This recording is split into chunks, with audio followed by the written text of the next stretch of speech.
List दिखाते हैं जो आपको याद होना बहुत ही जरूरी है, हो सके तो इस बार एग्जाम में आपके पूछेगा। 2016 में तमिलनाडु में सिटी यूनियन बैंक द्वारा लक्ष्मी भारत का पहला बैंकिंग रोबोट, ये कोच्चि आइरोटूना जो है अभी जो आपने देखा भारत का पहला व्यवसायिक जलीय रोबोटिक ड्रोन है। ठीक है, ये ऑपरेशन सिंधु ईरान इजराइल संघर्ष के दौरान ईरान से भारतीयों को जो है निकालने के लिए मैत्री 26 में किस लिए था, तो भारत सरकार द्वारा चक्रवात प्रभावित इंडोनेशिया में इसका प्रथम मास क्या होगा, तो चैत्र याद रखिएगा। शुभांशु शुक्ला मूल रूप से लखनऊ उत्तर प्रदेश के निवासी हैं। जून 25 में ऐतिहासिक एक्सियोम 4 ये भी आ सकता है, याद रखिएगा।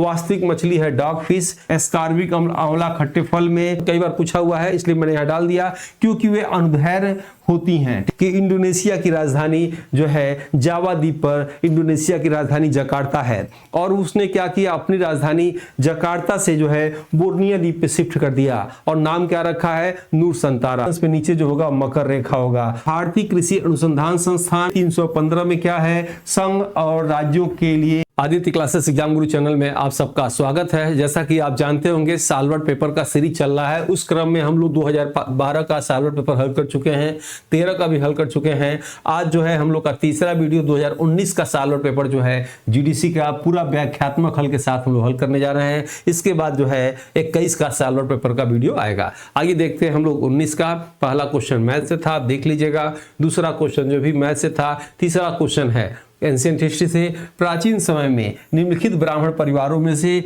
किस परिवार ने समसामयिक शासकों को पराजित किया तथा अपना प्रभुत्व स्थापित किया? अंगिरस, अत्रि, भृंगु, पुलस्त्य। याद रखिएगा, जो कहा जाता है कि वह परिवार जिसने 21 बार जो है क्षत्रियों को पृथ्वी से भूमिहीन कर दिया और इस पृथ्वी को ब्राह्मणों को दान किया। यानी आंसर क्या होगा इसमें से, सी सॉरी भृंगु ऋषि इसमें से सही होंगे। एग्जामिनर अगर दोबारा इससे रिलेटेड प्रश्न पूछेगा तो आपसे गलत नहीं होगा। आइए इसमें देखा जाए कि भृंगुवंश भारत के प्राचीनतम ऋषिकुलों में से एक थे। ऋग्वेद में भृंगुओं को पितर पूर्वज के रूप में और धरती पर पहली बार अग्नि प्रज्वलित करने वाले के रूप में दर्शाया गया है। किसमें? ऋग्वेद में। सबसे प्राचीन वेद कौन सा है? ऋग्वेद में। ऋग्वेद के 7वें मंडल में आप जानते होंगे कि विश्व का प्रथम युद्ध, भारत के प्रथम युद्ध का वर्णन है। उस युद्ध का नाम क्या है? दशराज का युद्ध। और भृंगु वंश के लोग जो है राजा सुदास के विरुद्ध लड़ने वाले संघ का हिस्सा थे। और महर्षि भृंगु को जो है ब्रह्मा का मानस पुत्र कहा जाता है। ज्योतिष शास्त्र का प्राचीनतम और प्रमाणिक ग्रंथ जो है भृंगु संहिता जो है भृंगु द्वारा जो है रचित माना गया है। महर्षि दमाग्नि के पुत्र परशुराम विष्णु के छठे अवतार ने अपने पिता की हत्या का प्रतिशोध लेने के लिए 21 बार पृथ्वी को अत्याचारी क्षत्रिय राजाओं से मुक्त कराया। स्कंद पुराण के अनुसार जो है महर्षि भृंगु को जो है नर्मदा नदी के तट पर प्रवास किया और उनके प्रवास के केंद्र का नाम वर्तमान में भरूच या गुजरात में है। गंगा सरयू के संगम पर स्थित बलिया जिला, उत्तर प्रदेश का बलिया जिला भृंगु नगरी कहा जाता है, जहां महर्षि भृंगु का ऐतिहासिक आश्रम है। यहां प्रतिवर्ष आयोजित होने वाला दादरी मेला भारत का दूसरा सबसे बड़ा पशु मेला है, जो भृंगु जी के शिष्य दर्दर मुनि के सम्मान में ही लगता है। ढोसी पहाड़ी पूछेगा, हरियाणा राजस्थान की सीमा पे है। भृंगु के जो है पुत्र च्यवन ऋषि का आश्रम यहाँ था, जिन्हें आयुर्वेद का प्रसिद्ध कायाकल्प योग च्यवनप्राश का मूल आविष्कारक माना जाता है। आइए देखते हैं चौथा प्रश्न आया था ये 2019 में। The problem of the east नामक पुस्तक के लेखक कौन थे? जो है Jennifer Lawrence, Lord Lytton, George Curzon और विंस्टन चर्चिल। अगर ऐसे प्रश्न आए समझ लीजिए, बहुत ज्यादा किताब लिखने वाले कर्जन थे। कर्जन इसका आंसर होगा, सी आंसर होगा। आइए देखा जाए कर्जन की 3 पुस्तक जो आपके एग्जाम में अक्सर पूछा जाता है। कर्जन की शुरुआती 3 पुस्तकें जो है रसिया इन सेंट्रल एशिया, दूसरा जो है पर्सिया और तीसरा है प्रॉब्लम ऑफ द जो है प्रॉब्लम ऑफ द ईस्ट। ठीक है, यही क्वेश्चन में प्रॉब्लम ऑफ द ईस्ट, तो वही होगा ईस्ट, ये हटा दी प्रॉब्लम ऑफ द ईस्ट। ठीक है, ये 3 पुस्तक जो है किसका है? कर्जन का है। और ये दर्शाता है घोर साम्राज्यवादी सोच को, जो है कर्जन को दर्शाता है। कर्जन जो है ब्रिटिश साम्राज्य की धुरी मानता था, यानी भारत को कर्जन जो है ब्रिटिश साम्राज्य की धुरी मानता था। उसका मानना था कि यदि भारत हाथ से निकल गया तो ब्रिटिश साम्राज्य का अंत हो जाएगा। कर्जन के लेखन में भारत के ऐतिहासिक स्मारकों के प्रति गहरा सम्मान झलकता है, जिसका वर्णन उसकी पुस्तक ब्रिटिश गवर्नमेंट इन इंडिया में भी है। इसी रुचि के कारण उसने भारत में प्राचीन स्मारक संरक्षण अधिनियम जो है 1904 में पारित कराया और भारतीय पुरातत्व सर्वेक्षण ASI को जो है संस्थागत रूप से जो है पुनर्जीवित उसने किया। पांचवा प्रश्न है, निम्नलिखित राज्यों में बाघ गुफाएं किस में जो है स्थित है? वही है जहां जो है आपका कह सकते हैं जीवाश्म पार्क है। जीवाश्म पार्क कहाँ है? धार जिला में, ठीक है। बाघ गुफाएं कहाँ है? धार जिला मध्य प्रदेश में है। आंसर क्या होगा इसमें से? आंसर आपका ए होगा। आइए देखा जाए बाघ गुफाएं के विषय में क्या और पूछ सकता है। 1818 में इसकी खोज किसने किया था? डेजरफील्ड द्वारा इसका खोजा गया था। विंध्याचल पर्वत श्रृंखला की ढलान पर नर्मदा की सहायक नदी बाघनी के तट पर जो है बाघ गुफाएं हैं, इसलिए इसका नाम बाघ गुफाएं पड़ा है। यह गुफाएं बलुआ पत्थर को काटकर बनाई गई हैं। पत्थर के अत्यधिक जो है भुरभुरे होने के कारण इनका क्षरण तेजी से हुआ है। यहाँ से महिष्मती के राजा सुबंधु का ताम्रपत्र प्राप्त हुआ है, जिससे यह सिद्ध होता है कि यह बौद्ध संघ गुप्त काल में राजकीय संरक्षण जो है प्राप्त था। गुप्त काल में जो है इसको राजकीय संरक्षण बाघ गुफाएं को प्राप्त है। यहाँ की सभी 9 गुफाएं बौद्ध धर्म की महायान शाखा से संबंधित है। प्रश्न क्या पूछा जा सकता है? बाघ गुफाओं की खोज 1818 में डेजरफील्ड ने खोजा था। इसको गुप्त काल का संरक्षण प्राप्त था, बौद्ध धर्म से संबंधित था। 9 गुफाएं थे, बौद्ध धर्म के महायान से संबंधित था। 9 गुफाओं में सबसे प्रसिद्ध जो पूछा जाता है गुफा, बस उसको आप जानिएगा, रंग महल। बार बार आपके एग्जाम में पूछा जाता है। गुफा नंबर 4 में, बाघ गुफाओं की गुफा नंबर 4 में रंग महल है और इसी गुफा के बरामदे में सर्वश्रेष्ठ भित्ति चित्र पाए गए हैं, जिसके कारण इसे रंग महल कहा जाता है। बाकी जो है पूछा नहीं जाता है। बाघ 1 याद रखिएगा सबसे प्रारंभिक है और अत्यधिक इस समय जो है जीर्ण हो चुका है। नेक्स्ट आप देखेंगे ये बुक है हमारे द्वारा, चाहे आप किसी भी एग्जाम की तैयारी कर रहे हो, GIC का, GDC का या किसी भी असिस्टेंट प्रोफेसर B.Ed का आपको पेपर देना हो, इन दोनों बुक को आपको पढ़ना चाहिए। वार्षिक करंट अफेयर इसमें आपको मिलेगा और इसमें आपको जो है जितने सिलेबस हैं उस सिलेबस के अनुसार व्याख्यात्मक प्रश्न दिए गए हैं। जैसा कि आप देख रहे हैं ये चैप्टर वाइज नाम दिया गया है। हर प्रश्न के बाद जो है बॉक्स में हमारे द्वारा पढ़ाए गए अनुभव को जो है इसमें हमने शामिल कर दिया है। सेम इसमें भी वही चीज है, आप इसमें देख सकते हैं। आपको जो है थियरी मिलेगा और थियरी के बाद जो है बॉक्स में आपको डिटेल मिलेगा। ये जो पुस्तक रामबाण की तरह काम करेगा आपके एग्जाम में, चाहे किसी भी GS पेपर की तैयारी आप कर रहे हो, आपको लेना चाहिए। डिलीवरी चार्ज इसको मंगाने के लिए नहीं देना है, मात्र 399 में आपके घर तक पहुंच जाएगा। इन दोनों पुस्तकों को पढ़ने से पहले अगर आपके पास समय हो तो ये 1 लाइनर पुस्तक जरूर पढ़िएगा, क्योंकि इसमें बिखरे हुए चुनिंदा महत्वपूर्ण फैक्ट का संगठन है। तीसरा एडिशन है, गलती के चांस नहीं के बराबर है। इसमें अक्सर परीक्षा में पूछे जाने वाले फैक्ट आधारित है। सिलेबस के अनुसार महत्वपूर्ण और सटीक जानकारी दी गई है। 1 दशक के अनुभव को पुस्तक के रूप में संकलित करने का प्रयास किया गया है, जो पाठ्यक्रम के अनुसार है। सिलेबस जल्दी खत्म रिवाइज करने का असरदार विकल्प है। प्रत्येक थ्योरी के बाद इसमें भी चैप्टर दिए गए हैं। बुक लेने के लिए आपको 97 95 96 2010 पर बुक लिखना है, आपको लिंक भेज दी जाएगी, या हमारी ऑफिशियल वेबसाइट examsiddhi.com से भी आप इसको ले सकते हैं। ठीक है, टक्कर बैच 999 का है, 1 साल वैलिडिटी के साथ GS की तैयारी आपकी इसमें हो जाएगी। प्ले स्टोर से डाउनलोड कर सकते हैं आदित्य क्लासेस एग्जाम गुरु, या 97 95 96 2010 पे जो है कंप्लीट कोर्स लिखेंगे तो आपको लिंक भेज दी जाएगी। फ्री में पर डे इस पे टेस्ट होता है करंट अफेयर का। टेलीग्राम पे जरूर जुड़ना चाहिए। सभी वीडियो के लिंक जो है इस व्हाट्सएप पे भेज दी जाती है। आइए नेक्स्ट देखते हैं, भारत का प्रथम बैंकिंग रोबोट का नाम क्या है? भारत का प्रथम GDC के एग्जाम में जरूर पूछता है, याद रखिएगा। तो प्रथम की एक लिस्ट दे रहे हैं, उसको ध्यान से आप देख लीजिएगा। छठे का आंसर इसमें से क्या होगा? भारत का प्रथम बैंकिंग रोबोट याद रखिएगा, लक्ष्मी, पूजा, वरुण, परम। अब अभी देखेंगे कि जो है HDFC बैंक द्वारा, यूनियन बैंक चेन्नई द्वारा जो है इसको जो है बैंक द्वारा ग्राहकों की सेवा के लिए बनाया गया था। क्या नाम है? लक्ष्मी। आइए कुछ लिस्ट दिखाते हैं जो आपको याद होना बहुत ही जरूरी है, हो सके तो इस बार एग्जाम में आपके पूछेगा। 2016 में तमिलनाडु में सिटी यूनियन बैंक द्वारा लक्ष्मी भारत का पहला बैंकिंग रोबोट है। एचडीएफसी बैंक द्वारा अपने ग्राहकों को स्वागत के लिए ईरा, याद रखिएगा, ईरा भारत का पहला मानव सदृश जो है बैंकिंग रोबोट है। और जो है लार्सन एल&टी कंपनी जो होता है, एल&टी कंपनी द्वारा बेंगलुरु का पहला 3D प्रिंटेड डाकघर, भारत का पहला ऐसा डाकघर है जिसको कम दिनों में, मात्र 43 दिनों में बना दिया गया। मेरे कहने का मतलब है 3D प्रिंटेड डाकघर क्या होता है, जैसे आप देख रहे होंगे रेडीमेड जो आजकल दीवारें बनती हैं उसी तरह मकान रेडीमेड होता है और उस पर लाके सेट कर दिया जाता है, उसी को 3D प्रिंटेड जो है डाकघर कहा जाता है। कोच्चि में शुरू केरल वाटर मेट्रो, याद रखिएगा, भारत का पहला जल मेट्रो परियोजना है। यह प्रणाली मुख्य भूमि से, याद रखिएगा, मुख्य भूमि को द्वीपों से जोड़ने के लिए बैटरी चालित पर्यावरण अनुकूल इलेक्ट्रिक हाइब्रिड नौकाओं का उपयोग होता है। यानी पूछा जा सकता है वाटर मेट्रो या भारत में प्रथम इलेक्ट्रिक हाइब्रिड नौकाओं का प्रयोग कहां शुरू हुआ, तो कोच्चि केरल में शुरू हुआ। कोलकाता में भारत में हुगली नदी के नीचे पहली अंडर वाटर मेट्रो सेवा जो है शुरू की गई है।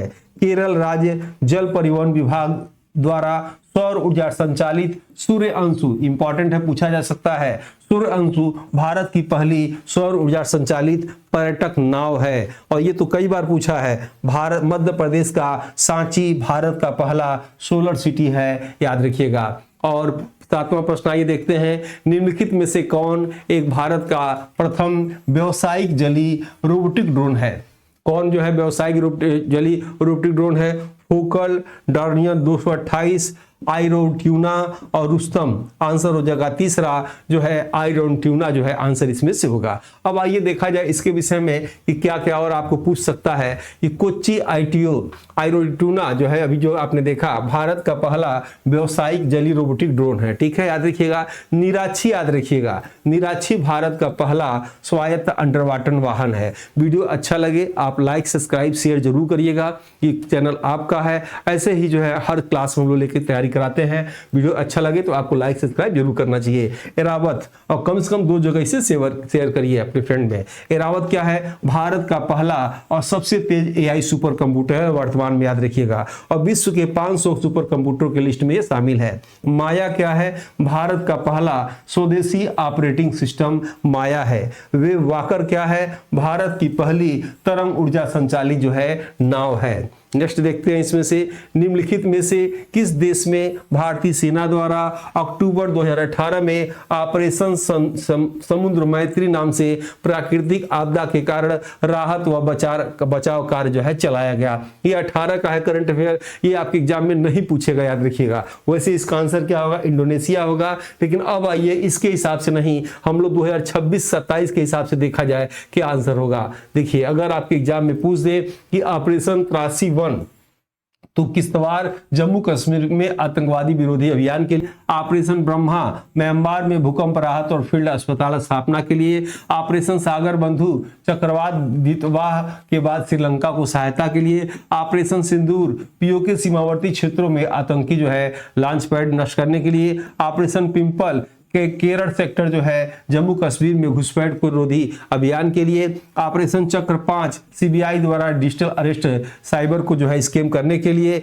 ऑपरेशन इंद्रावती हैती से भारतीय नागरिकों को निकालने के लिए, ऑपरेशन सौरशक्ति पीर पंजाल में आतंकवादियों को सफाया करने के लिए, ऑपरेशन अजय इजराइल से भारतीयों को निकालने के लिए, ऑपरेशन कावेरी सूडान में जो है भारतीयों को निकालने के लिए, ऑपरेशन करुणा म्यांमार से जो है ये चक्रवात मोर्चा को राहत अभियान के लिए, ऑपरेशन दोस्त तुर्की सीरिया भूकंप में सहायता के लिए भारत सरकार द्वारा, और ऑपरेशन गंगा यूक्रेन से भारतीयों को निकालने के लिए। और आयोग की परीक्षा में ये जरूर पूछा जा सकता है, फिर से इसको देख लीजिएगा। मुख्य रूप से ऑपरेशन मैत्री 26 में किस लिए था? तो भारत सरकार द्वारा चक्रवात प्रभावित इंडोनेशिया में राहत सामग्री, इस ऑपरेशन की मुख्य भूमिका रही। ऑपरेशन मैत्री सेकेंड। ऑपरेशन अजय भारत सरकार द्वारा इजराइल हमास युद्ध से भारतीय नागरिकों को सुरक्षित स्वदेश लाने के लिए। ऑपरेशन कावेरी भारत सरकार द्वारा सूडान में छिड़े गृह युद्ध और सैन्य संघर्ष के दौरान वहां फंसे नागरिकों को निकालने के लिए। ऑपरेशन दोस्त भारत सरकार द्वारा विनाशकारी भूकंप से प्रभावित तुर्की और सीरिया की मदद के लिए। ऑपरेशन गंगा, भारत सरकार द्वारा रूस यूक्रेन युद्ध के दौरान यूक्रेन में फंसे भारतीय नागरिकों और विशेषकर चिकित्सा छात्रों के निकालने के लिए। ऑपरेशन देवी शक्ति, भारत सरकार द्वारा अफगानिस्तान की राजधानी काबुल पर तालिबान के नियंत्रण के बाद वहां फंसे भारतीयों के लिए। ऑपरेशन वंदे भारत, भारत सरकार द्वारा कोविड-19 महामारी के दौरान विदेशों में फंसे भारतीयों को वापस लाने के लिए। ऑपरेशन समुद्र सेतु, सेम वही चीज है, भारतीय नौसेना द्वारा कोविड-19 में जो है महामारी से जो है शुरुआती चरण से विदेशों में फंसे भारतीयों को समुद्र मार्ग से लाने के लिए। अब आइए, प्रश्न भी इंपॉर्टेंट है। ये प्रश्न जब कुंभ मेला लगता है तो अक्सर पूछा जाता है, प्रयागराज कुंभ 2019 से संबंधित निम्न युग्मों में से कौन सुमेलित नहीं है? मकर संक्रांति 14-15 जनवरी, क्या सही है कि गलत? सही है। मौनी अमावस्या कब पड़ा था 19 में? अब उसमें देखना पड़ेगा इसमें से। मौनी अमावस्या 4 फरवरी और बसंत पंचमी 10 फरवरी, माघ पूर्णिमा 15 फरवरी। इस हिसाब से 19 के हिसाब से चौथा आंसर इसमें से सही होगा, याद रखिएगा। यानी माघ पूर्णिमा 15 फरवरी जो है यही सुमेलित नहीं है। आपको हिंदी के जो है 12 महीने जो होते हैं, तो हिंदी मास के जो है ये 12 महीने याद कर लीजिएगा। कई बार परीक्षा में पूछा जाता है वर्ष का प्रथम मास क्या होगा, तो चैत्र याद रखिएगा। वर्ष का आखिरी पूछा जाता है तो फाल्गुन होता है, याद रखिएगा, वर्ष का अंतिम महीना। उसके बाद कभी कभी क्रम पूछ देगा कि वैशाख से ज्येष्ठ, आषाढ़, श्रावण, भाद्रपद, अश्विनी, कार्तिक, मार्गशीर्ष, पौष, माघ, फाल्गुन, ये याद कर लीजिएगा। कभी कभी एग्जाम में पूछा जाता है। 10वां प्रश्न, जनवरी 2019 से अवामी लीग की शेख हसीना वाजिद बांग्लादेश की प्रधानमंत्री कितनी बार के लिए बनी है? जो है 19 में कितनी बार के लिए बनी? पहली बार, तीसरी बार, चौथी बार, 5वीं बार। चूंकि 19 का मैटर है, अब वो नहीं है, लेकिन उस समय याद रखिएगा 5वीं बार बनी थी। क्यों, कैसे 5वीं बार बनी थी? शेख हसीना बांग्लादेश की सबसे लंबी अवधि तक जो है सेवा करने वाली प्रधानमंत्री हैं। यह बंग बंधु या शेख मुजीबुर रहमान की सुपुत्री हैं। शेख हसीना प्रधानमंत्री 1996 से 2001 तक पहली बार और बाद में 2009 से अगस्त 2024 तक ये लगातार रही हैं, याद रखिएगा। शेख हसीना के कार्यकाल में भारत और बांग्लादेश के बीच ऐतिहासिक, ये आ सकता है परीक्षा में, भूमि सीमा समझौता को अस्थायी रूप से जो है सुलझाया गया था। शेख हसीना के शासनकाल में वर्ष 1996 में भारत के साथ ऐतिहासिक गंगा जल संधि पर हस्ताक्षर किए गए थे।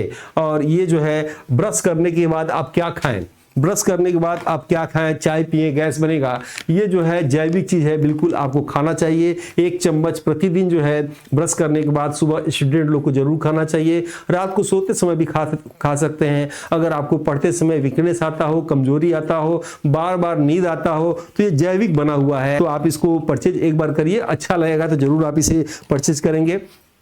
और इसको परचेस करने के लिए मेरा कोड लगाइएगा, आपको डिस्काउंट भी मिल जाएगा। ठीक है, बहुत सस्ता है और बिल्कुल जैविक है। इसमें बादाम, सौंफ, काली मिर्च, ताल मिर्ची बना हुआ है। इसमें जो है आर्गन स्वास्थ्य पोषक तत्वों से भरपूर है। प्राकृतिक ओरल जो है न्यूट्रिशन मिश्रण है, जिसे बादाम, सौंफ, काली मिर्च और ताल मिश्री जैसे उच्च गुणवत्ता वाले तत्वों से इसको तैयार किया गया है। दैनिक पोषण पूरक के रूप में कार्य करता है, इम्यूनिटी को बढ़ाता है। आपके जो है इसमें पोषक और तत्व और गुण, इसमें विटामिन से भरपूर है। खनिज तत्व है calcium, magnesium, potassium, iron, zinc. Antioxidant जो है शरीर की जो है फ्री रेडिकल को बढ़ाता है। प्राकृतिक जो है बायो एक्टिव है। इसको आपको एक बार लीजिए, पढ़िए, आफ्टर ब्रश इसका नाम है, और निश्चित ही जो है आपको दोबारा अच्छा लगेगा। ठीक है, आइए देखते हैं। और लिंक में, हमारे डिस्क्रिप्शन लिंक में जो है इसकी लिंक दी गई है, वहां से आप इसको परचेज कर सकते हैं। प्रधानमंत्री नरेंद्र मोदी ने दिसंबर 2018 में पूर्व प्रधानमंत्री स्वर्गीय श्री अटल बिहारी वाजपेयी की स्मृति में एक सिक्का जारी किया। वह है, देखिए, ये भी प्रश्न है, प्रधानमंत्री द्वारा सिक्का कब कब जारी किया गया। बिखरे हुए कंटेंट को मैंने एक जगह इकट्ठा कर लिया है, इसको आप देख लीजिएगा। आपके एग्जाम के लिए अगर कहीं से प्रश्न अगर एग्जामिनर पूछने की गलती किया और आप इस वीडियो को देखें, मेरे चारों वीडियो को, तो जीडीसी में आपसे गलत नहीं होगा। आंसर क्या होगा इसमें से ध्यान से देख लीजिएगा कि इसमें से 100 रुपए का सिक्का, 200 रुपए का सिक्का, 100 रुपए का सिक्का, 50 रुपए का सिक्का और 500 रुपए का सिक्का स्वर्गीय अटल बिहारी वाजपेयी की स्मृति में, याद रखिएगा, जो है 100 रुपए का सिक्का इन्होंने जारी किया था। अब आइए देखा जाए कहां कहां कौन सा सिक्का जारी हुआ था। बिखरे हुए कंटेंट को एक जगह हमने किया है। सोमनाथ मंदिर जीर्णोद्धार के लिए 75 वर्ष पर 75 रुपए का स्मारक सिक्का जारी किया गया है। आरएसएस शताब्दी स्थापना वर्ष यानी आरएसएस का जो है राष्ट्रीय स्वयंसेवक संघ आरएसएस का शताब्दी स्थापना वर्ष 1 अक्टूबर 2025 को 100 रुपए का विशेष स्मारक सिक्का भी जारी किया। और जो है ये भी इंपॉर्टेंट है, गंगईकोंडचोलपुरम में महान चोल शासक राजेंद्र चोल प्रथम के ऐतिहासिक नौसैनिक अभियान की 1000वीं वर्षगांठ के अवसर पर 1000 रुपए का भव्य स्मारक सिक्का जो है जारी किया गया था। इंपॉर्टेंट है क्योंकि भारत का पहला शासक राजेंद्र चोल प्रथम था जिसने पूरे श्रीलंका पर, इंडोनेशिया पे और पूर्वी दक्षिणी एशिया के कई राज्यों पे विजय प्राप्त किया था। चोल झील बांग्लादेश बंगाल की खाड़ी को बना दिया था और चीन से व्यापार भरपूर किया हुआ था। प्रधानमंत्री नरेंद्र मोदी ने नई दिल्ली में आयोजित इंटरपोल की 90वीं महासभा के लिए ऐतिहासिक अवसर की स्मृति में 100 रुपए का स्मारक सिक्का जारी किया। नरेंद्र मोदी जी ने पूर्व प्रधानमंत्री भारत रत्न अटल बिहारी वाजपेयी के सम्मान में उनकी स्मृति में 100 रुपया का मूल्य वाला यही पूछा हुआ था सिक्का जो है जारी किया। और इस्कान संस्थापक की 125वीं जयंती पर 125 रुपए का विशेष स्मारक सिक्का जारी किया। सिख धर्म के 10वें गुरु गोविंद सिंह के प्रकाश पर्व पर पावन स्मृति में 350 रुपए का स्मारक सिक्का इन्होंने जारी किया। आइए नेक्स्ट देखते हैं। जम्मू कश्मीर के शहीद नजीर अहमद को दिसंबर 2018 में आतंकवादियों के साथ लड़ते हुए अपने प्राणों का बलिदान देने उन्हें मरणोपरांत सम्मान दिया गया। कौन सा सम्मान दिया गया? अशोक चक्र, महावीर चक्र, शौर्य चक्र, कीर्ति चक्र। तो मैं आपको कोड में बता दूं वही सम्मान दिया गया जो सम्मान जो है शुभांशु शुक्ला को, लखनऊ उत्तर प्रदेश के शुभांशु शुक्ला को दिया गया। आंसर क्या होगा? अशोक चक्र दिया गया। अब अशोक चक्र के विषय में कुछ बातें ध्यान से देख लीजिएगा, पूछा जा सकता है। प्रथम जो है अशोक चक्र 1952 में दिया गया था, हवलदार बचिस्तर सिंह और नायक नरबहादुर थापा को दिया गया था। मात्र एक महिला नागरिक विजेता नीरजा भनोट को 1987 में दिया गया था। और ये 26 वाला जरूर पढ़ के जाइएगा, आपके एग्जाम के लिए महत्वपूर्ण है। 26 जनवरी 2026 को 77वें गणतंत्र दिवस पर कैप्टन शुभांशु शुक्ला को जो है प्रदान किया गया। कैप्टन जो है शुभांशु शुक्ला मूल रूप से लखनऊ उत्तर प्रदेश के निवासी हैं। जून 25 में ऐतिहासिक एक्सियोम 4 ये भी आ सकता है, याद रखिएगा, मिशन के तहत अंतरराष्ट्रीय अंतरिक्ष स्टेशन ISS की यात्रा और अंतरिक्ष में जाने वाले जो है दूसरे भारतीय हैं। पहले तो अंतरिक्ष में, वैसे अंतरिक्ष स्टेशन पे जाने वाले पूछेगा एग्जाम में तो पहले भारतीय हैं, अंतरिक्ष में जाने वाला पूछेगा तो दूसरे भारतीय हैं। राकेश शर्मा तो गए थे और वो जो है चंद्रमा पे गए थे और ये जो है ISS पे गए हुए थे। और नेक्स्ट 2 चीज नोट कर लीजिएगा, इसमें से 26 में किसे दिया गया? अशोक चक्र शुभांशु शुक्ला को। इसके पहले कब दिया गया था? 21 में दिया गया था बाबूराम जी को मरणोपरांत जो है। नेक्स्ट आइए इसमें से देखते हैं 13वां प्रश्न। शाही परिवार की राजकुमारी उबोला रत्ना अपने देश के निर्वाचन आयोग द्वारा देश की प्रधानमंत्री पद उम्मीदवार के लिए अयोग्य घोषित कर दी गई। वह निम्न में से किस देश की थी? भूटान की, नेपाल की, थाईलैंड की, इनमें से कोई नहीं। चूंकि ये मैटर पुराना है, ये अब नहीं पूछेगा, ये थाईलैंड की थी। नेक्स्ट आइए देखा जाए, जनवरी 2019 में भारत सरकार द्वारा पद्म विभूषण से सम्मानित इस्माइल उमर गुलेह निम्नलिखित में से किस देश के नागरिक थे? घाना के, सेनेगल से, जिबूती से, टोगो से। तो 14 का आंसर याद रखिएगा, इसमें से 14 का सी जिबूती होगा। और जिबूती पे आप जानते होंगे जो है चीन ने 19 में अपना जो है सैनिक अड्डा काफी प्रभाव बढ़ा लिया था और भारत का जो है भारत ने भी अपना संबंध वहां पे इस समय मजबूत कर रखा है। भारत की हस्तकरघा एवं वस्त्र क्षेत्र को सुदृढ़ बनाने के लिए 28 जनवरी 19 को आर्टिजन स्पीक कार्यक्रम के आयोजन निम्नलिखित में से किस एक स्थान पे किया गया है? एलिफेंटा गुफाओं में, अहमदनगर में, जयपुर में और भीमबेटका में। आंसर इसमें से जितने लोग का एलिफेंटा गुफा होगा ये सही है। अब आइए थोड़ा सा इसमें से देखा जाए मिलान करने वाला। सूची 1 को सूची 2 से मिलान करना है कि एसिटिक अम्ल मक्खन में, लैक्टिक अम्ल नींबू में, ब्यूट्रिक अम्ल सिरका में, साइट्रिक अम्ल दूध में। मिलान करिए और बहुत आसान है, पूछा जाता है। आप जानते होंगे एसिटिक अम्ल किसमें? तो सिरका में जो है एसिटिक अम्ल जो है पाया जाता है। इसको आइए मिला देते हैं हम लोग, इसमें से सिरका हो जाएगा इसमें से। ठीक है। लैक्टिक अम्ल किसमें, दूध में होता है, तो बी का 4 हो जाएगा।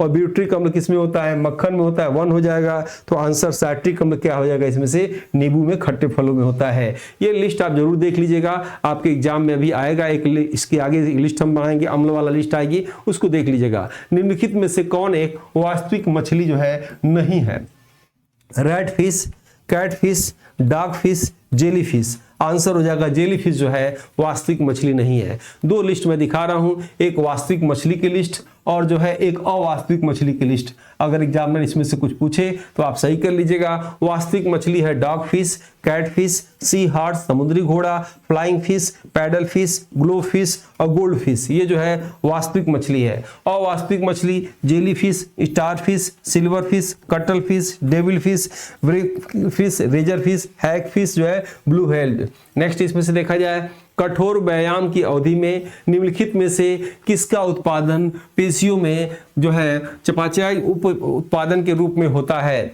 ग्लाइकोजन, प्रोटीन, वसा, लैक्टिक अम्ल। तो थकान किसके कारण होता है, लैक्टिक अम्ल के कारण जो है थकान होता है। और ये लिस्ट अब मैं आपसे कह रहा था, इसको एक बार देख लीजिएगा, आपके एग्जाम में पूछा जा सकता है। फार्मिक अम्ल का मुख्य स्रोत लाल चींटियों में, एसिटिक अम्ल सिरका में, साइट्रिक अम्ल नींबू संतरा मौसमी में, टार्ट्रिक अम्ल इमली अंगूर कच्चा फलों में, लैक्टिक अम्ल दूध दही खट्टे दूधों में, ऑक्जेलिक अम्ल जो है टमाटर चने में, एस्कार्बिक अम्ल आंवला खट्टे फल में, मैलिक अम्ल जो है सेब में, कार्बोनिक अम्ल सोडा वाटर शीत में, ब्यूटारिक अम्ल है सड़ा हुआ मक्खन में, नाइट्रिक अम्ल जो है सोरा में, सल्फ्यूरिक अम्ल जो है कशिश में, हाइड्रोलिक अम्ल जो है अमाशय रस जो होता है, और बेंजोइक अम्ल जो है घास पत्ते यूरिन में पाया जाता है।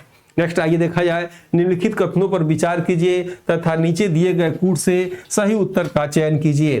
पहला, वो रंग वर्णदानता पुरुषों में स्त्रियों की अपेक्षा अधिक होती है। दूसरा, रतौंधी वृद्धजनों में होती है, युवाओं में नहीं। आंसर क्या है, आंसर केवल ए, केवल बी, ए और बी दोनों, न तो ए और न ही बी। 19 का आंसर जितने लोग का केवल ए आ रहा होगा, केवल ए इसमें से सही है, क्योंकि रंग वर्णनता पुरुषों में स्त्रियों की अपेक्षा अधिक होती है, सही भी है ये। और निम्न कथनों पर विचार करिए, नीचे दिए गए कूट से सही उत्तर का जो है चयन कीजिए। ध्वनि तरंगों में ध्रुवण नहीं होता है, ध्वनि तरंगे अनुपस्थ तरंगे होती हैं। इसमें भी सेम चीज है, ए और आर दोनों सत्य हैं, आर ए की सही व्याख्या करता है, और ए और आर दोनों सत्य हैं, आर ए की सही व्याख्या नहीं करता है। ए सत्य है परंतु आर असत्य है, ए असत्य है परंतु आर असत्य है, आर सत्य है। इसमें से जितने लोग का भी सी आ रहा होगा सही है, क्योंकि ए ही सही है इसमें से, सेम मैसेज इसके पहले वाला जो था, ठीक है। और आर जो है ये ही गलत है, आंसर क्या हो जाएगा, सी हो जाएगा। अब देखिएगा ध्रुवण क्या है, ये एग्जाम में चूंकि पूछा जाता है, कई बार पूछा है कि ध्वनि तरंगे ध्रुवण प्रदर्शित क्यों करती हैं, ठीक है। प्रश्न कई बार पूछा हुआ है, इसलिए मैंने यहाँ डाल दिया, क्योंकि वे अनुदैर्घ्य होती हैं, ठीक है, अनुदैर्घ्य होती हैं, इसीलिए जो है ध्वनि तरंगे जो है ध्रुवण प्रदर्शित नहीं करती हैं। यहां देखिएगा ध्रुवण क्या है, ध्रुवण वह घटना है जिसमें किसी अनुप्रस्थ तरंग के कंपन को किसी एक निश्चित दिशा या तल में सीमित कर दिया जाता है। समान प्रकाश के कंपन सभी दिशाओं में होते हैं, लेकिन ध्रुवण के बाद वे केवल एक ही तल में गति करते हैं। ध्रुवण की घटना केवल अनुप्रस्थ तरंगों जैसे प्रकाश तरंगे, इलेक्ट्रोमैग्नेटिक वेव्स में ही संभव है। यह अनुदैर्घ्य तरंगों, याद रखिएगा इंपॉर्टेंट है, यह अनुदैर्घ्य तरंगों जैसे ध्वनि तरंगों में बिल्कुल नहीं होती है। ध्रुवण के प्रमुख उदाहरण में 3D चश्मों में, धूप के चश्मों में, LCD स्क्रीन में, कैमरा फिल्टर में जो है ध्रुवण होता है। पृथ्वी पर जीवन की उत्पत्ति हुई थी, इस 21 का आंसर क्या हुआ, कब हुआ था पृथ्वी पर जीवन की उत्पत्ति? 3.0 बिलियन वर्ष पहले, 3.5 बिलियन वर्ष पहले, वर्ष पहले लिख रहा है, देखिएगा उल्टा चलेगा, 4.0 बिलियन वर्ष पहले और 4.5 बिलियन। तो पृथ्वी की उत्पत्ति इस पे हुई थी, याद रखिएगा। और जीवन की अगर पूछेगा तो जीवन की उत्पत्ति इस पे हुई थी। आंसर 21 का क्या हो जाएगा, बी आंसर इसमें से सही होगा। निम्नलिखित में से क्षेत्रफल की दृष्टि से हिंद महासागर में कौन सा बड़ा द्वीप है? जंजीबार, सेशेल्स, मेडागास्कर और मॉरिशस। लॉन्ग बहुत ही अच्छा होता है, याद रखिएगा। कहाँ? मेडागास्कर में। ये जो है किसका है? ये जो है कह सकते हैं अफ्रीका का, हिंद महासागर में है। आइए कुछ हम लोग द्वीपों को देखते हैं। वैसे द्वीपों का देश किसे कहते हैं? इंडोनेशिया को कहते हैं। लगभग 13,000 द्वीप है, याद रखिएगा, इसलिए इंडोनेशिया को द्वीपों का माला भी कहते हैं। उत्तरी अंटार्कटिका में जो है ग्रीनलैंड है, आप जानते होंगे, ये काफी चर्चा में है। यूएसए इस पे कब्जा करना चाहता है। यह है किसका? डेनमार्क का है। डेनमार्क की राजधानी क्या है? कोपेनहेगन है। क्या है? कोपेनहेगन डेनमार्क की राजधानी है। आधिकारिक तौर पे इस पे जो है डेनमार्क का कब्जा है। विश्व का सबसे बड़ा है, याद रखिएगा। न्यू गिनी पूछा सकता है, यह विश्व का दूसरा सबसे बड़ा है। कहां है? प्रशांत महासागर ओशनिया में स्थित है, और जो है प्रशांत महासागर का सबसे बड़ा द्वीप है। यानी विश्व का दूसरा सबसे बड़ा और प्रशांत महासागर का सबसे बड़ा द्वीप कौन सा है? New Guinea. इस द्वीप का पश्चिमी भाग इंडोनेशिया का हिस्सा है और पूर्वी भाग स्वतंत्र जो है देश जो है पापुआ न्यू गिनी का हिस्सा है। तीसरा आपको याद रखिएगा बोर्नियो, ये पूछेगा। एशिया का सबसे बड़ा द्वीप है। यह दुनिया का एकमात्र ऐसा द्वीप है जो 3 देश इंडोनेशिया, मलेशिया, ब्रुनेई में विभाजित है। और आपको इसके पहले हम बताए भी थे कि इंडोनेशिया की राजधानी जो है जावा द्वीप पर, इंडोनेशिया की राजधानी जकार्ता है। और उसने क्या किया? अपनी राजधानी जकार्ता से जो है बोर्नियो द्वीप पे शिफ्ट कर दिया और नाम क्या रखा है? नूरसंतारा। ये भी आपके एग्जाम में आ सकता है। चौथा आप देखिएगा मेडागास्कर। हिंद महासागर अफ्रीका के पूर्वी तट के पास स्थित है। हिंद महासागर मेडागास्कर, और यह हिंद महासागर का सबसे बड़ा द्वीप है और यह स्वतंत्र द्वीप राष्ट्र है जो अपनी अद्वितीय जैव विविधता के लिए जो है जाना जाता है। नेक्स्ट आइए इसमें से देखा जाए बेफिन द्वीप। उत्तरी अटलांटिक महासागर कनाडा में स्थित है। यह कनाडा का सबसे बड़ा, विश्व का 5वां सबसे बड़ा द्वीप है। यह पूरी तरह से आर्कटिक क्षेत्र में जो है स्थित है। सुमात्रा द्वीप के विषय में देख लीजिए। सुमात्रा द्वीप में क्या पूछेगा? हिंद महासागर दक्षिण पूर्व एशिया में स्थित है। यह पूरी तरह से इंडोनेशिया के नियंत्रण वाला सबसे बड़ा द्वीप है। भूमध्य रेखा इस द्वीप के लगभग बीच से गुजरता है। किससे? सुमात्रा से। घटता हुआ क्रम अगर आपके एग्जाम में पूछे तो सबसे बड़ा ग्रीनलैंड, उसके बाद न्यू गिनी, उसके बाद बोर्नियो द्वीप आंसर आप लगाएंगे। निम्नलिखित नदियों में से कौन सी नदी अपने बहाव में भूमध्य रेखा को 2 बार काटती है? नील नदी, कांगो नदी, नाइजर नदी, अमेजन नदी। कांगो नदी को जायरे नदी के नाम से भी जाना जाता है, याद रखिएगा। आंसर इसमें से क्या होगा? आंसर इसमें से जो है आपका आंसर इसमें से क्या होगा? जो है बी आंसर सही होगा। ठीक है, 23 का क्या होगा? B answer. अब आइए इसमें से 3 नदियों के विषय में जानिएगा जो एग्जाम में पूछता है। पहला कर्क रेखा। कर्क रेखा को माही नदी काटता है, भारत में है, याद रखिएगा, गुजरात में। भूमध्य रेखा को कांगो नदी, जो अभी प्रश्न में था, कांगो नदी काटता है, और जो है इसको जायरे नदी भी कहते हैं, और यह अफ्रीका में है, याद रखिएगा। मकर रेखा को लिम्पोपो नदी काटता है। कहाँ है? तो यह अफ्रीका में है। आप चित्र से आप समझ रहे होंगे, अगर इस पृथ्वी को रेखा खींचा जाए तो बीच वाला 0 अंश पे जो रेखा होगा भूमध्य रेखा होगा, 23.5 अंश पे जो रेखा होगा कर्क रेखा होगा, 23.5 अंश पे नीचे जो होगा मकर रेखा होगा, और ये ऐसे नदी जाके ऐसे घूम आती है, यही पूछता है। ठीक है, नेक्स्ट आइए। निम्नलिखित में से भारतीय सुदूर संवेदक संस्थान IIRS निम्नलिखित में से किस शहर में स्थित है? किस शहर में स्थित है? तो देहरादून में, अहमदाबाद में, हैदराबाद में, नागपुर में वहीं स्थित है जहां वन अनुसंधान केंद्र है, जहां बासमती अनुसंधान केंद्र है, जहां पेट्रोलियम अनुसंधान केंद्र है। क्या होगा? देहरादून। अब आइए कुछ अनुसंधान संस्थान और मुख्यालय देखा जाए जो निश्चित ही आपके एग्जाम में पूछा जा सकता है। और ये जो है ये भी ऐसे भी कभी कभी पूछता है, IARI ऐसे दे देगा और कहेगा सुमेलित करिए। तो भारतीय कृषि अनुसंधान संस्थान नई दिल्ली में मुख्यालय है। डेयरी अनुसंधान संस्थान का मुख्यालय कहाँ है? करनाल हरियाणा में है। केंद्रीय आलू अनुसंधान संस्थान का मुख्यालय कहाँ है? शिमला हिमाचल प्रदेश में है। भारतीय गन्ना अनुसंधान संस्थान का मुख्यालय कहाँ है? लखनऊ उत्तर प्रदेश में है। राष्ट्रीय शर्करा चीनी संस्थान का मुख्यालय कहाँ है? कानपुर उत्तर प्रदेश में है। केंद्रीय उपोष्ण बागवानी संस्थान का मुख्यालय कहाँ है? लखनऊ उत्तर प्रदेश में है। भारतीय सब्जी अनुसंधान संस्थान का मुख्यालय कहाँ है? वाराणसी उत्तर प्रदेश में है। भारतीय दलहन अनुसंधान संस्थान का मुख्यालय कहाँ है? कानपुर उत्तर प्रदेश में है। केंद्रीय चावल अनुसंधान संस्थान का मुख्यालय कहाँ है? कटक उड़ीसा में है। केंद्रीय औषधि अनुसंधान संस्थान का मुख्यालय कहाँ है? लखनऊ जो है उत्तर प्रदेश में है। भारतीय विष विज्ञान अनुसंधान संस्थान कहाँ है? लखनऊ उत्तर प्रदेश में है। राष्ट्रीय पोषण संस्थान का मुख्यालय कहाँ है? हैदराबाद तेलंगाना में है।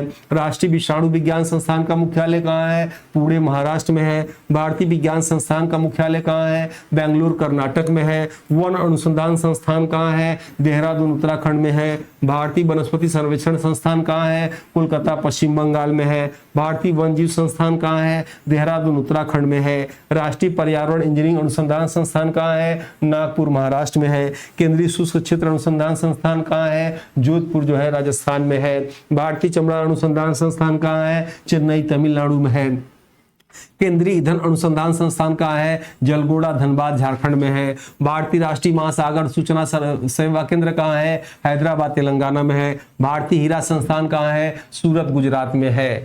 25वां प्रश्न आप दोहरा लीजिएगा, क्या पता इसमें से कोई क्वेश्चन आ जाए तो आपको लाभ हो जाएगा। ठीक है, पेट्रोलियम निर्यातक देशों का संगठन ओपेक की स्थापना किस वर्ष हुआ था? 1995 में, 1960 में, 1965 में, 1970 में? तो क्या आंसर होगा? 1960 में इसकी स्थापना हुआ था। भारतीय संविधान के अनुच्छेद के अंतर्गत संघ लोक सेवा आयोग के अध्यक्ष एवं सदस्यों को उनके पद से हटाया जा सकता है। अनुच्छेद 320 में, अनुच्छेद 315 में, अनुच्छेद 322 में, अनुच्छेद 317 में किसका हटाया जा सकता है? तो याद रखिएगा हटाने का काम किसमें है? 317 में है। और कुछ अनुच्छेद हम याद रखिएगा संघ लोक सेवा आयोग के विषय में पूछता है। अनुच्छेद 315 में क्या है? संघ और राज्यों के लिए लोक सेवा आयोग का वर्णन है। 316 में क्या है? सदस्यों की नियुक्ति और पदावधि का वर्णन है। अनुच्छेद 317 में क्या है? लोक सेवा आयोग के सदस्यों को हटाया जाना, यही पूछा हुआ था। 320 में क्या है? लोक सेवा आयोग के कार्य का वर्णन है।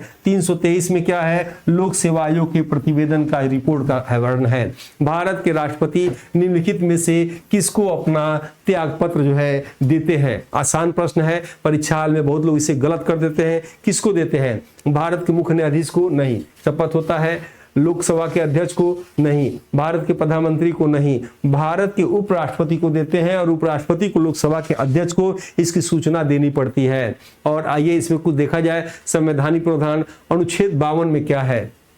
52 में क्या है? तो भारत का एक राष्ट्रपति होगा। अनुच्छेद 53 में क्या है? संघ की कार्यपालिका की शक्ति। अनुच्छेद 54 में क्या है? राष्ट्रपति का निर्वाचन मंडल। अनुच्छेद 55 में क्या है? निर्वाचन की पद्धति। अनुच्छेद 56 में क्या है? राष्ट्रपति की पदावधि।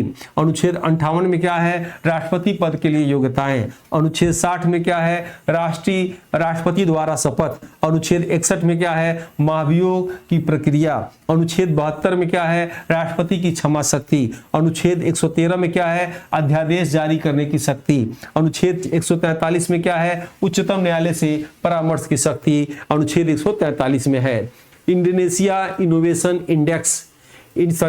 इनोवेशन इंडेक्स की प्रमुख पहल निम्नलिखित में से किस संस्था द्वारा की गई है? नीति आयोग द्वारा, सेबी द्वारा, आरबीआई द्वारा, सीएसओ द्वारा? आंसर होगा जो है नीति आयोग द्वारा। याद रखिएगा विश्व में गरीबी का आकलन याद रखिएगा यूएनडीपी करता है, भारत में नीति आयोग करता है। नीति आयोग द्वारा इंडेक्स निकाला जाता है। कौन कौन इंडेक्स जो है नीति आयोग द्वारा निकाला जाता है? भारत नवाचार सूचकांक निकाला जाता है, निर्यात तैयारी सूचकांक निकाला जाता है, राज्य ऊर्जा जलवायु सूचकांक निकाला जाता है, समग्र जल प्रबंधन सूचकांक, राजकोषीय स्वास्थ्य सूचकांक, एसडीजी इंडिया इंडेक्स, राष्ट्रीय बहुआयामी गरीबी सूचकांक, राज्य स्वास्थ्य सूचकांक, स्कूली शिक्षा जो है गुणवत्ता सूचकांक जो है निकाली जाती है। स्वतंत्रता के बाद भारतवर्ष में अब तक कितनी बार वित्तीय आपात की घोषणा हुआ है? यानी एक बार, दो बार, चार बार? कभी नहीं। वित्तीय आपात 360 कभी नहीं लगा है। और ये याद रखिएगा 352 में क्या है? राष्ट्रीय आपातकाल है। 356 में क्या है? राष्ट्रपति शासन है। 360 में क्या है? वित्तीय आपातकाल है, जो कभी भी नहीं लगा है। वह सारणी जो अंकों को तथा उनकी होने की बारंबारता को दर्शाती है क्या कहलाती है?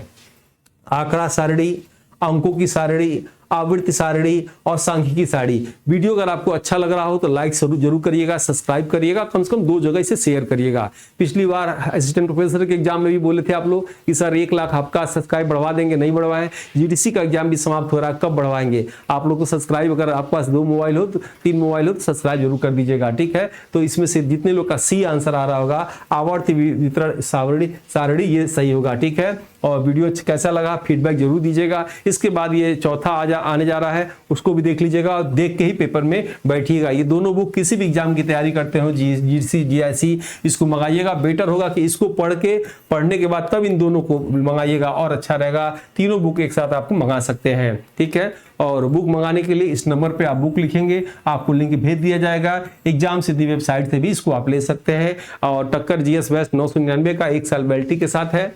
और आइए इसी के साथ जो है आज की क्लास को ओवर करते हैं। मिलते हैं नेक्स्ट वीडियो में जल्द ही, तब तक के लिए जय हिंद, जय भारत, सबको एक साथ नमस्कार।